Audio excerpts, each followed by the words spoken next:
فمن الحكمة ألا تشرب القهوة على عجل، فالقهوة أخت الوقت تحتسى على مهل، والقهوة صوت المذاق، صوت الرائحة.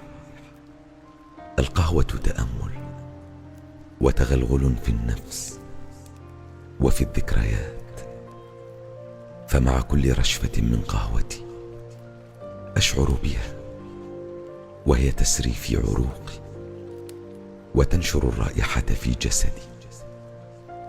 فما الذي يمكن أن يكون أكثر ترفا من أريكة وكتاب وكوب من القهوة؟